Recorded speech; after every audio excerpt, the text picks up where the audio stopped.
Hey, good morning. Welcome back. I'm Tom, Global Time Traveler. Today we are going to talk about the Venezianico Nereide Opale. Now, I used to pronounce it Venezianico, and I recently learned, surprise, surprise, I was mispronouncing it. So I have it on excellent authority, the proper pronunciation. Venezianico.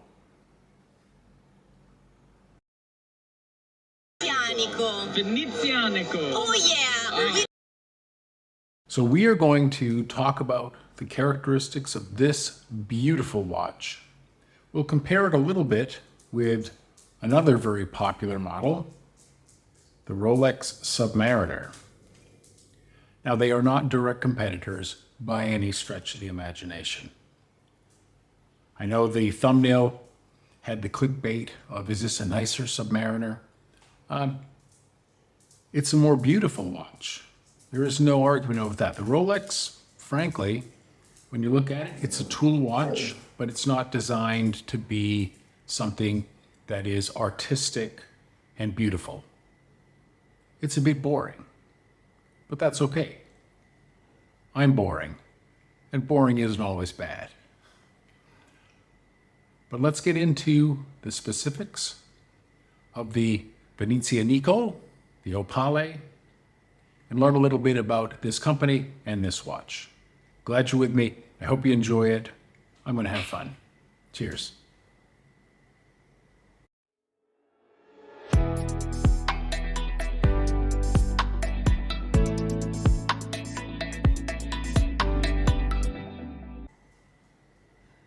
So I've spoken about Venezianico on several of my prior videos. In fact, I believe it was the second one was devoted to the items that I had purchased up to that time. I now have 10, one of which is being shipped back to me right now. The Solita movement kind of was intermittent on how it was working. Alberto said, send it back to us. We'll give it a good look through and fix whatever the issue is. No problems. So I sent it back. I received a message saying that everything is good to go, and it's on the way back to me here. Now, am I going to have to pay customs duty again as it arrives? I'm guessing I will. So anyway, the Opale, it is a 42 millimeter diver style watch. It has 200 meters of water resistance with a screwed down crown and a screwed down exhibition caseback. But this isn't a tool watch that you would wear diving. The Submariner, possibly. Some other models that we'll take a quick look at, possibly you would.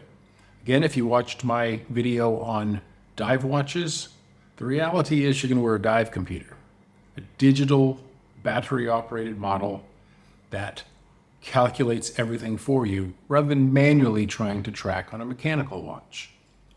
But that's okay. Most of us wear these sitting at a desk, and that's the truth. The watch is a little bit under 13 millimeters thick. It's about 12 and a half, 12.6, somewhere in there. It has a good-sized, grippy crown with crown guards on it. As I said, it does screw down, and it allows setting that Solita 200-1 automatic movement. Reliable, solid, good workhorse. This particular model on my time grapher is about 8 to 9 seconds a day, which for a Solita 200 isn't too bad. Now, what is the Solita 200?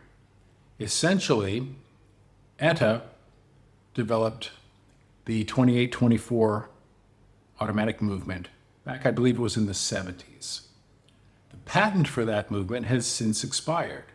And so several companies, including Solita, now use that design in order to manufacture, assemble, and retail movements based on that design. As we said, it is rock solid, it's a good workhorse, it is accurate, and it goes into a lot of different micro brands from all over the world, whether it be Europe or Asia or North America. Wherever you find watches being made, you'll find Solita movements. This one is, I believe it's 26 joules.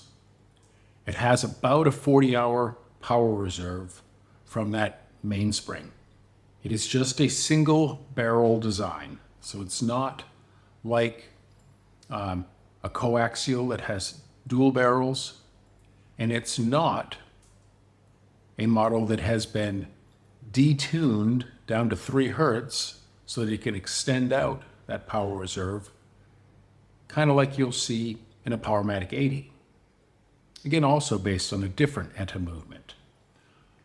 However, it's not up there with the likes of a Rolex at 70-ish hours or some other movements that are in excess of 60. For me, 40 hours is okay. I don't wear my watches on a day-to-day basis, a particular model.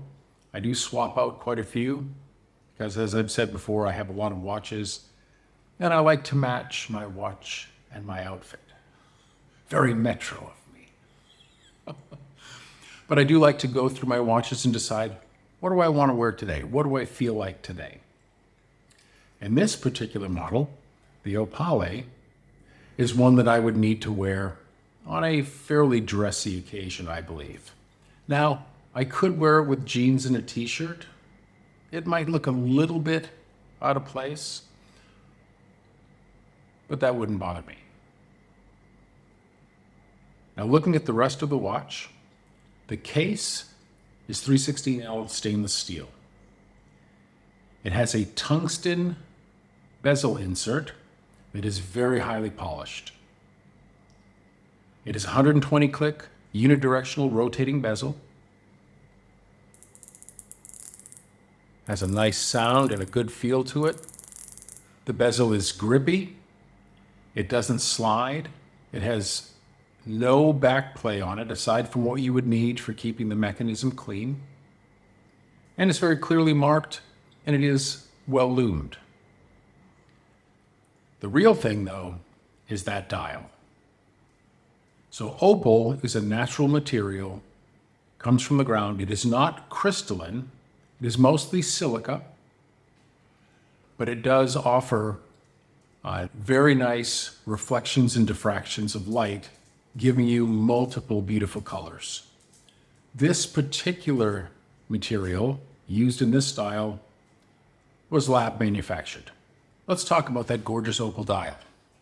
Now, as we mentioned, this is a lab manufactured opal. It is not the natural material oftentimes is found in places like Australia, but it was manufactured in Japan. It has been machined and polished to show the beautiful colors that come from the reflections in an opal. Now, an opal is not a crystalline structure. It is more of a silica with water, and those refractions and reflections give off multiple hues of color. This one primarily is kind of a greenish teal, if you take a look at it. And in the direct sunlight, you get an awful lot of sparkles, and it is beautiful.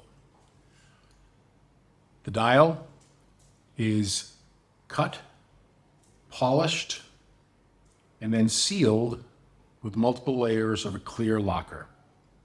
On the dial itself, it's a standard 3-hand. The indices are all applied, and you'll see because of those multiple layers of the lacquer, they appear to be suspended above the opal dial. Now, they are not cantilevered. They are placed directly on that lacquer, although because it is so clear and transparent, it does appear that they are suspended over it. And it's beautiful. They have lovely polished baton indices with lume in the center. There's a date window at 6 o'clock, an applied logo at the 12 along with the company name. And then at the 6 o'clock position, the model name. The hands themselves are fairly simple. Okay, they're just straight baton with lume internal to those. And the lume performance is very good. But again, the star of the show is that opal dial. Turning it over, there's a beautiful exhibition caseback with a custom rotor that's been placed on there to give it a little bit more decoration. The Salida 200 is not known for being a decorative movement, but this does add an element of beauty to the backside of the case. Now the bracelet is their Sansevito multi-link bracelet. It is brushed on the larger links, polished on the smaller inner ones, and connects with a scissor clasp 2-button push that again is a mix of brushed on the outside or polished on the inside with the company logo.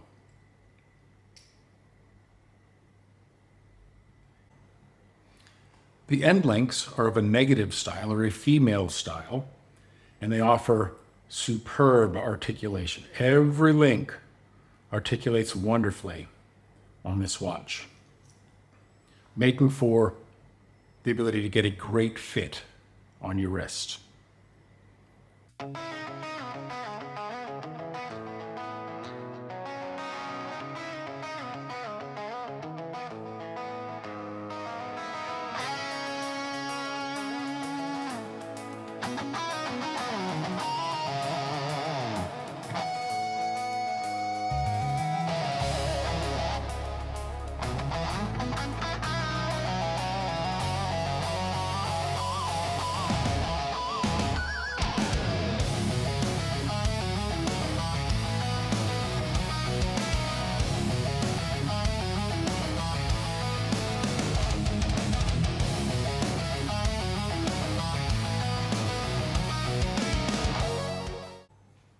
So in summary for the Opale, I find this to be a superb watch, another great product offering from Venezianico. The star is that beautiful opal dial. Absolutely wonderful in terms of the colors and the reflections of the light, the applied indices, the lume performance, the tungsten bezel insert, all of that is wonderful. The case is terrific. Again, a nice mix of brushed and polished elements, workhorse movement inside. It has been regulated, excellent performance, as we talked about, and it fits on a comfortable bracelet. The downsides to me are primarily with that bracelet and the clasp. The bracelet itself, which I haven't been able to fit yet because it has pin adjustments. I am far too clumsy to do the pin adjustment on my own. With screws, oftentimes I can do that. Screwed links, I can secure it, use a magnifier, and remove the screw. With a pin, I'm a little bit too clumsy, and I really fear that I'm going to damage it. Speaking of clumsy, that's what I did to my Hanhart this week. I dropped it on the tile floor, and I cracked the bezel. Good news, thank you, Hanhart. I can order a new crystal for it. I can get that installed here. I'll have to find a watchmaker that I trust. The other part of this bracelet is that clasp. The clasp does not have on-the-fly micro adjust. It does have 4 different positions that with a tool you can adjust it. But for me, at this point in time in the microband industry, an on-the-fly micro adjust on a clasp bracelet should probably be standard. Now, I don't see that as being a showstopper, as a must-have. If it doesn't have it, I don't want that watch. Clearly, that's not true. But I do think it adds just that extra element that you're paying for and you should be able to receive on most microbrands that you buy. The final aspect on the bracelet is there is no quick release on the spring bars. If you want to swap the bracelet out for a strap, you've got to get a tool. And again, with that, you risk scratching the watch itself. But again, not a showstopper for me, because I'll probably keep it on the bracelet But for those who like to do so, just keep that in mind. Overall, though, lovely watch. It's beautiful. It's reliable. It's affordable. It's about $1,000, maybe a little bit more than that. But because it was a limited edition, they have all been sold out. But Venezianico do an awful lot of limited editions. They have a very broad product line, all with beautiful Italian designs, lovely materials. Go on their website. You'll be able to find something that you'll like too. Everything from mid-range high-end, around $4,500 for limited editions, down to watches that are somewhere around $600, $650. Something for everybody. All right, that's it for today. Thanks for joining me. I do appreciate it. As always, I had a great time. And of course, it's all about me, right? Which someone would have you believe. There I go again. Anyway, enjoy this time in watches. It's awesome. As always, be well, be happy, be kind, be tolerant. In this day and age, please be safe. Be smart and safe. And with that, I bid you arrivederci. Oh, it's awful. But thanks for being here. I look forward to seeing you next time. Have some other reviews on the horizon, and I'm excited to get that done. So thanks a lot. Cheers. Bye.